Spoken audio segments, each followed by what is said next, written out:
I made it to Yellowstone. How about that? Isn't that amazing? Look how beautiful it is here. So beautiful.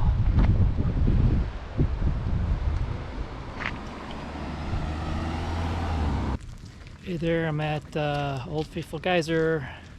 Cheers.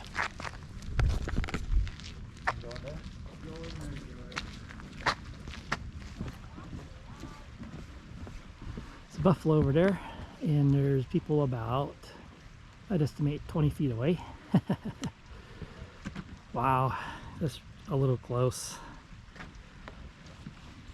Hey there, this is Freeman. It's I think it's September 23rd. I'm not really real sure about the date, but it's around 9 o'clock, and Old Faithful there is supposed to go off in about 20 minutes. It's plus or minus 10 minutes, I guess. I don't know.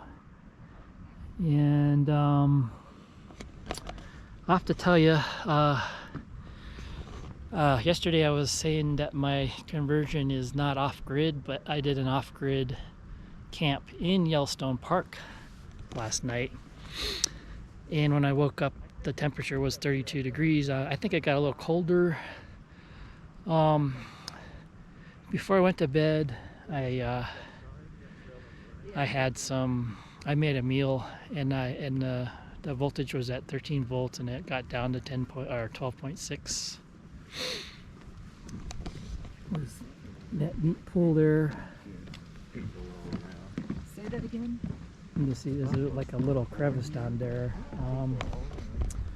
And there's Old Faithful, and there's the buffalo. And what can I say, huh? And there's the river.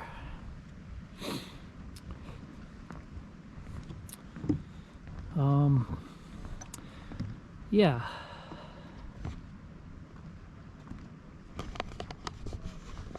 So, anyway, so it was interesting because I was going to stay in Cody at a KOA, which would have been $54 a night. And then I just kept driving and driving, and I figured I'd drive into the park and then come back. And I stopped at Buffalo Bill Cody Reservoir, and that was so beautiful. I tried fishing, it was a little windy. And so I just kept going and going, and you know, I priced a campground on the way in. It was like $95. I kept going and going. I got into the park, and I bought an annual pass, and I talked to the ranger, and she says, well, there are some camp spots in here that are first come, first serve. And so I kept driving and driving. I was headed towards the Mammoth Springs first come, first serve camp spot, and then I stopped at the information booth, and a park ranger by the name of Mo Mercer, a cute girl, she said, I asked her, is it even possible for me to get a first come, first serve campsite now? She looked it up on her phone, and she says, well, there's some available at Lewis Lake. And well, that was not the way I was going to go, but I went there, and I got the second to the last camp spot. And when I was filling out the occupied form, the guy came up and got the last one. And yeah, I stayed there. So I stayed there overnight. The elk were bugling. I cooked a small meal as quick as I could. It was pork green chili burritos, you know. And I knocked the voltage from 13 volts down to 12.6. And the refrigerator was running, and then also I got the heater on, and I was really glad for the heater. I wasn't able to get the heater to run all night. That's okay though, right? But I made it.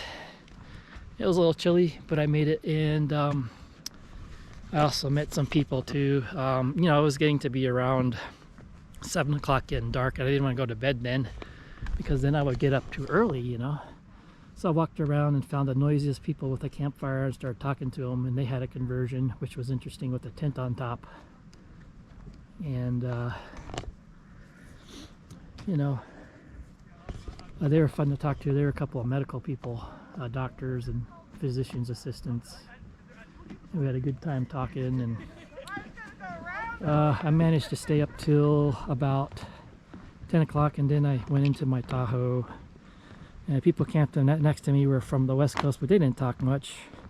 They were staying in the back of their pickup truck, and I got in my Tahoe, and then I read for about 30 minutes with my flashlight, and I read about the park rules. That's what I did. I read about the park rules, and then I went to bed at 10:30, and eventually I got up at 7. You know, I had to get up. I got up around 4 or 2, but you know, then I went back to bed, and the heater was running off and on, but it killed the battery. So the battery was killed, and when I tried to, so I had to actually it was pretty nice having the Tahoe, because I got up and went away and left the site in 5 minutes because I knew I couldn't make breakfast, and so I drove about 30 minutes. And if you look at the brochure, it says, oh, it's going to be a lot of traffic and expect delays to getting to Old Faithful, and because of construction and because so many people visit the site. Well, I got up at 7 in the morning, and by the time I got here, I don't know, about 7:30 or close to 8 o'clock actually, and as I walked up on this geyser, it just started erupting. Talk about timing. Wow, I just arrived and it's going. That's hella timing, man.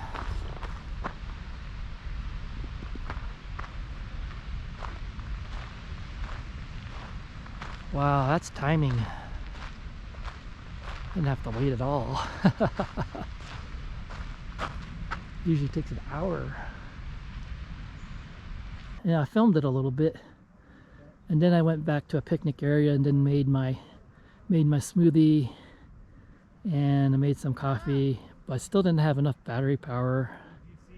Didn't have enough battery power for a breakfast, so eventually I need to do that. I think I need to go to a campsite tonight.